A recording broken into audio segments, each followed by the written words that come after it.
નમસ્તે મિત્રો, ફરી તમારું સ્વાગત છે મૂવી કાકીડામાં.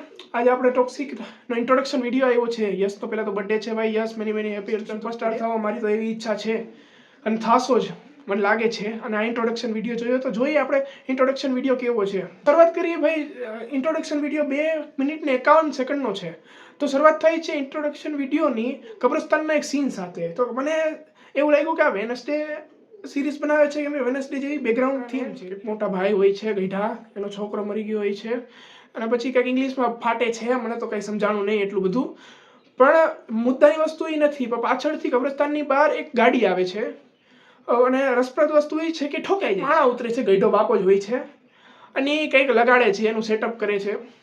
અને પછી ભાઈ મને જે દેખાણું એ ભાઈ કઈ રીતે એવું કહું, ભાઈ લિટરલી સેક્સ કરે છે ભાઈ ગાડીની અંદર એક છોકરો ને છોકરી. અને એ બધાય બહારથી જોવે છે અને બધા ગેંગસ્ટરના લોકો કબ્રસ્તાનમાં દાટવા આવ્યા હોય છે. કબ્રસ્તાનમાં ની બહાર એ સેક્સ કરે છે ભાઈ, ચોથતા હોય છે. એટલે ભાઈ મેં એમ જાણું, મને પિક્ચરનું પછી મેં ટાઇટલ યાદ આવ્યું કે ભાઈ ટોક્સિક નામ છે. ટોક્સિકનો મતલબ આ પણ થઈ શકે, ચોથતા હોય. પણ પછી મને વિચાર આવ્યો કે બહારના લોકો આનંદ માણવો જોઈએ. બહારના લોકોએ પણ આનંદ નથી માણતી, જોવે છે કે ચાલે છે શું અંદર. ગાડી હલે છે પછી ગાડી હારે કંઈક ઓલું આપણે TNT જોડેલું હોય છે. TNT આપણે ગેમમાં કંઈક રમ્યું હોય તો એની સાથે એવો બમ ધડાકો કરે છે. મને એક જ વસ્તુ યાદ આવી ભાઈ કે ભાઈ યસ આપણને શીખવાડે છે કે ચોથતા બીજાની ગાંઠ ફાડો. અને હું સહમત છું એ વાત ઉપરથી, અને આ વસ્તુ શીખવાડે છે ઇન્ટ્રોડક્શન વિડીયોમાં.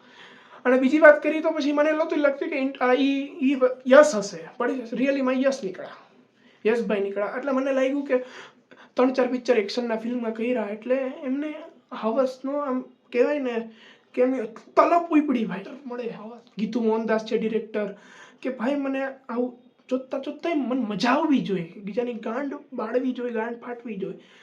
એવી રીતે બોમ્બ ધડાકો થાય છે. યશભાઈ આપણા એન્ટ્રી લે છે ને ઇંગ્લિશમાં કહે છે કે ડેડ ઇઝ હોમ. ફિલ્મ કોન્ટ્રોવર્સીમાં ન આવી જાય એનું ધ્યાન રાખવું છે, કેમ કે ભાઈ આવશે જ આ પિક્ચર, કોન્ટ્રોવર્સીમાં આવશે જ. એનિમલ જેવી રીતે આવી એવી રીતે આ પણ કોન્ટ્રોવર્સીમાં આવશે જ, હું લખીને દઉં છું.